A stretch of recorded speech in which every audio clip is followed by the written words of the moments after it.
बिस्मिल्लाहिर्रहमानिर्रहीम। अस्सलामुअलैकुम। मैं हूं असद और आप देख रहे हैं असद इलेक्ट्रिकल। लास्ट वीडियो में हमने 3 फेज़ इंडक्शन मोटर के स्टेटर को चेक करके दिखाया था, उसकी वाइंडिंग को। ये हमारे सामने रोटर हैं, ये आप देख सकते हैं। ये रोटर यहाँ पर खुले हुए हैं, इनके बेरिंग्स वगैरह हम चेंज कर रहे थे, इसमें हमने नया लगा दिया ऑलरेडी। तो ये हमारे पास दूसरा स्टेटर है, यहाँ पर ग्रीस वगैरह हुआ है, अभी इसकी वाशिंग करेंगे।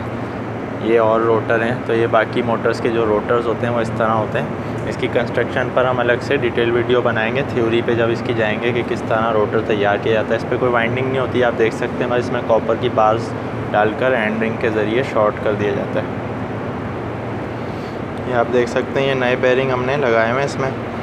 ये पुराने हैं, इनको अभी हम खोलेंगे तो इसमें भी नया लगाएंगे। तो सेम वही प्रोसीजर करते हुए हम इस पर भी मैगर लगा रहे हैं।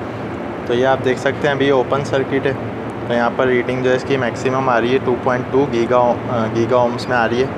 अब हम इसको यहाँ मेटल वाली जगह पर लगाकर उसी तरीके से 1000 वोल्ट अप्लाई कर रहे हैं। तो आपने देखा कि 1000 वोल्ट अप्लाई होने के बावजूद इसकी रीडिंग जो है वो 300 से ऊपर थी, 300 मेगा ओम से।